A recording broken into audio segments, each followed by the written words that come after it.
तर आता आम्ही आलेलो आहे, काजूंना काट्या लावायला आलेलो आहे, कारण त्या वाकल्या नाही पाहिजे म्हणून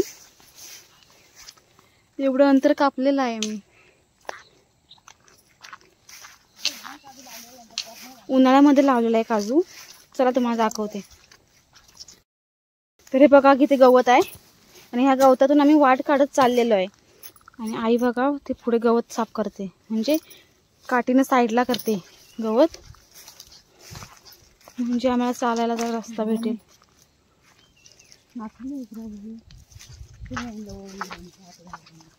गवत भरपूर आलं इकडे. पावसामध्ये वारा वगैरे आला होता तर पूर्ण वाकून गेल्या होत्या. आम्ही साधारण म्हणजे सपोर्ट म्हणून लावलेला होता, त्या पडून गेल्या होत्या गाठ्या. आता ह्या आम्ही लांब लावलेल्या गाठ्या, उंचवाल्या जरा. तर सांगते तुम्हाला, हे बघा या काट्या आणलेल्या चिव्याच्या, ते घेऊन जाते. या काट्या आणलेल्या आहेत आणि हे बन घेऊन जाते. आता हे गवत काढून घेतोय बाजूना, त्याच्या मुदातलं गवत काढून त्याच्यानंतर माती काढणार, नंतर मग हे कामटी लावणार.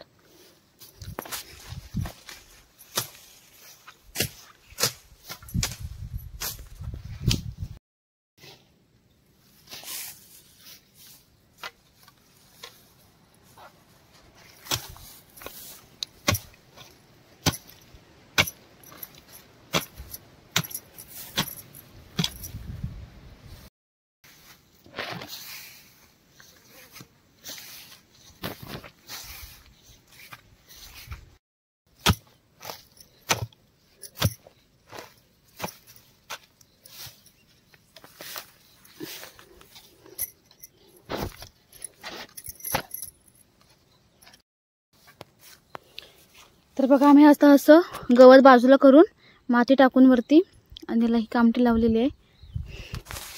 आता आमचं झालेलं आहे काजू लावून आणि आता आम्ही घरी जातोय आणि रोपं लावायचे आहेत. तर तुम्हाला पुढच्या व्हिडिओमध्ये दाखवेल. घरी जातो.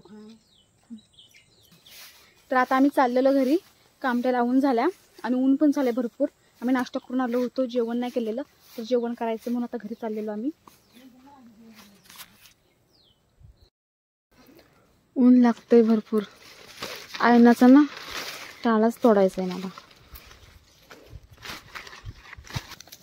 सगळे आणू.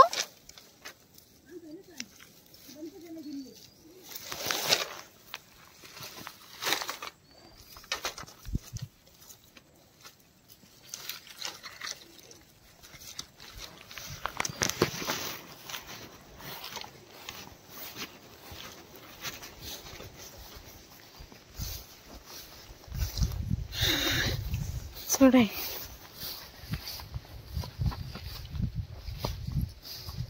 ठेव इकडं.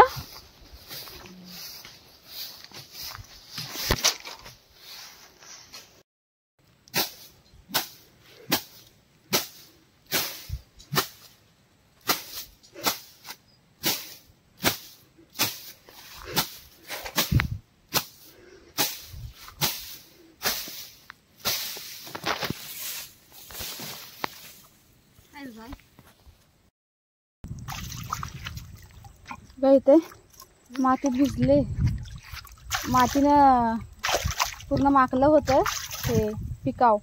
तर आता आम्ही इथे ना हे इकडे ना आमच्या कोकणामध्ये कातळाच्या ठिकाणी ना अशा टाक्या असतात, हे बघा. आणि तिथे पाणी साचलेलं असतं आणि पाणी पण स्वच्छ असतं. शेवाळे वगैरे आलेले असते. दिवाळीपर्यंत राहतं पाणी तसं थोडं थोडं.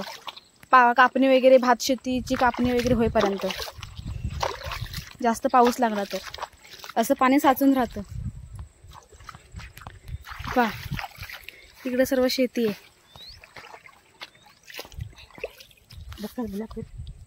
करतोय हिला क्लीन करून घरी घेऊन जातोय.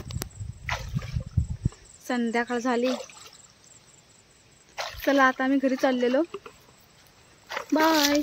व्हिडिओ आवडला तर नक्की शेअर करा आणि नवीन असेल तर सबस्क्राईब करा.